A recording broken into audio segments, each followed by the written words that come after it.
So, today I'm breaking down Airbnb versus VRBO versus Booking.com and which one actually makes you money in 2026. And y'all, most hosts will get this wrong. Now, so they list on all three platforms, they treat them the same way, and they slowly lose profit, control over their business, and end up with inconsistent booking. And you may be thinking, okay, Steph, this is happening because something has changed with demand. Well, no, it's because the platforms are working against you. These platforms do completely different jobs. And so in the next few minutes, I'm going to show you which one fills your calendar, which one actually drives revenue, and how to use all three of them together without hurting your business. But before we dive in, let me just share a quick example to help you better understand this. Last month, I audited a listing in Nashville. It had great reviews, great photos, it was priced well, but their bookings dropped by 38%. And this happened not because fewer people saw it, but because fewer people clicked it. Airbnb did its job. It showed the property.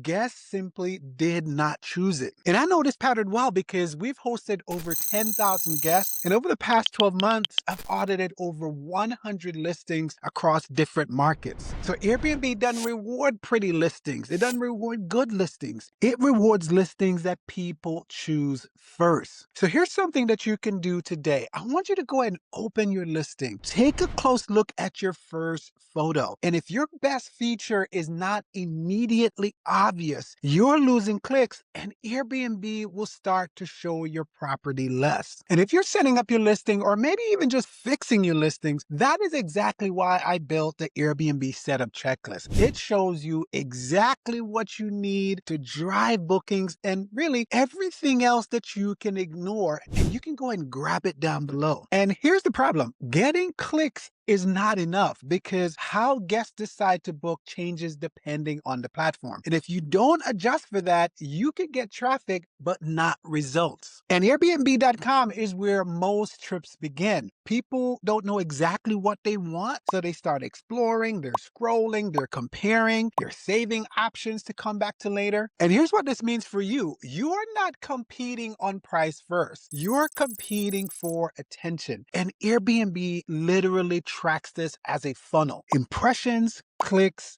bookings. So if your clicks drop, your visibility is going to drop. And that Nashville listing didn't fail. It really just stopped getting chosen or really shown on the platform. And there's another layer to this. Momentum. Across some of the audits we did last year, we've seen listings with fewer reviews jump ahead of stronger listings after just a few bookings in a short window. And y'all, this didn't happen because they were better. It happens because they were more active on the platform. And Airbnb, well, it rewards movement. And this next piece is important because here are some of the shifts that Airbnb made in 2026. Airbnb is no longer just showing listings. It's matching them to specific trips. And so people aren't just searching for a place to stay anymore. They're searching for things like a short, restful getaway, a family trip, a group stay near a specific location. And as a result of this change, the Airbnb system is now looking for proof in your listing. So if your listing says great for remote work, but your photos don't clearly show a real workspace, you may not actually show up in that search for remote work. So if you say your listing is great for groups, but your photos don't prove sleeping, layout, space, you will lose on relevance. And so the point here is what you're saying those photos, what you're saying that listing, those two things must match. And that is the shift. And so here's something that you can do today. Look at the title, look at your first 5 photos and the first 2 lines of your listing description. Do they clearly match one type of trip? If not, your listing may be too generic. And look, y'all, generic listings get ignored. And even if you fix that, you may still be missing something because discovery doesn't guarantee revenue. And this looks a little differently on VRBO because when multiple people are involved, the search gets simpler. But the decision is still pretty heavy because you're dealing with families, group trips, multi-generational stays. And once that guest find a home that works for everyone, their searching is going to stop right then. And that is commitment demand. And here's what I saw in on the audits that I did last year. VRBO bookings often come in 60 to 70 days in advance, whereas Airbnb is much closer to 30 to 40 days in advance. And that longer window with VRBO helps to make your business much more stable. And here's what some hosts will miss. VRBO bookings are often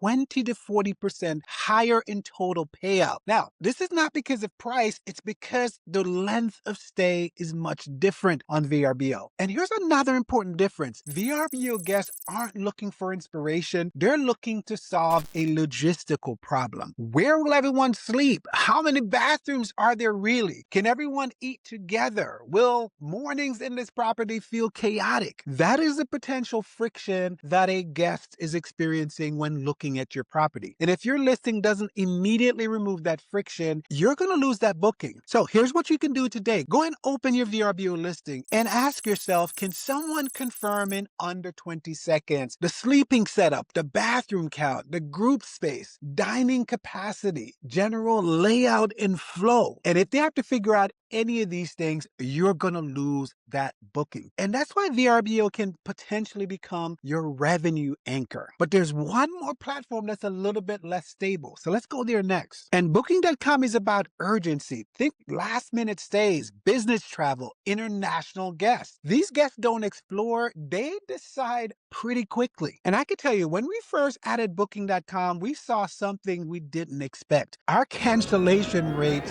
rapidly increased. Not slightly, significantly. And here's why. Booking.com will tell you up front, they optimize for net bookings. And what this means is bookings minus cancellation. So if your setup is too flexible, you're going to attract undecided guests. And look, they simply just cancel a lot more than other types of guests. And irrespective of the platform, every cancellation will hurt your visibility. We weren't just losing bookings, we were actually lowering our ranking. So we had to address this pretty quickly. We changed our system. We stopped trying to eliminate cancellations, but started managing them. So here are 3 changes that we made that kind of made a difference here. We used tighter cancellation settings, faster response times, and pricing booking.com as a gap filler, not as our primary channel. And that is a strategy, not perfect bookings, but just a little bit of control volatility. So here's something that you can do today. Go and check your cancellation settings and how close to arrival your bookings happen. Now, if they're short lead and flexible, you need tighter controls. And you may be thinking at this point, let me just go ahead and start with all 3 platforms. Well, that's where things may break, because using all 3 platforms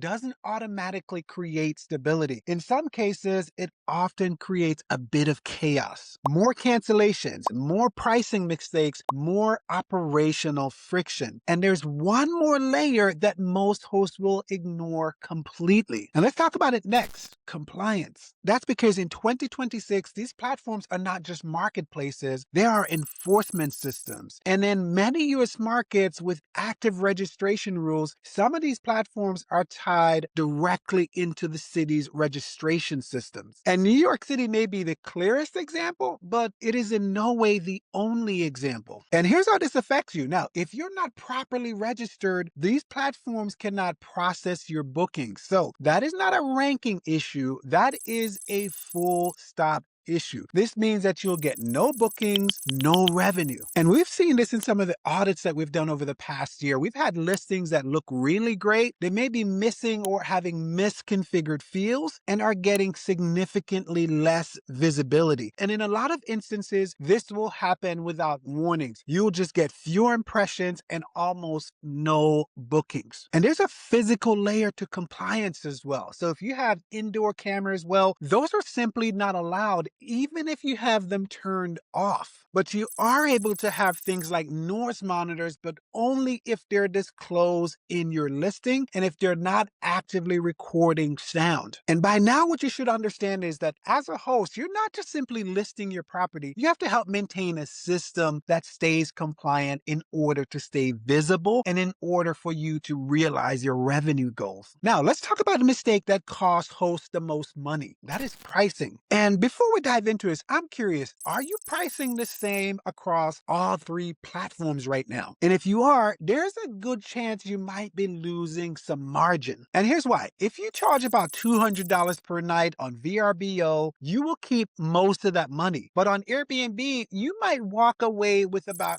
$170 of that total $200. And that is the same price, but much less profit. And I can tell y'all, most hosts never adjust for this. So here's a simple fix that you can do today. I want you to raise your Airbnb price above your VRBO price. And you're not necessarily charging more. You're just correcting the math for the differences with the platforms. And now what I'd like for you to do is I want you to drop same or adjusted in the comments. I want to see where most people are on this issue. So here's how you pull it all together. Here's how you actually use this. If you're just starting out, go and start with Airbnb. It is the platform that gives you the fastest feedback. And if your bookings are coming in, but your revenue still feels a little unstable, go and add VRBO. It gives you longer, higher value stays. So if you do both of those, but you still have some empty nights, go ahead and layer in booking.com. That helps you fill some of the gaps. And that is the order, not everything at once. One platform, then the next problem, then the next solution. That is how you build a stable system. Not more listings, better structure. Now, here's the uncomfortable part. You can get the platform strategy right. You can fix the pricing. You can even clean up your compliance and your listing can still underperform. Here's why. Traffic is only half of the game, but conversion is the other half. And that is because Airbnb is tracking signals inside your listings that never show up on your dashboard, but directly control whether or not you stay visible on the platform. And that is the next layer. But if you miss it, everything we just covered breaks. But that is what the next video fixes. And y'all, if your booking feels a little softer than you're comfortable with, go and watch this next. I'll see you over there.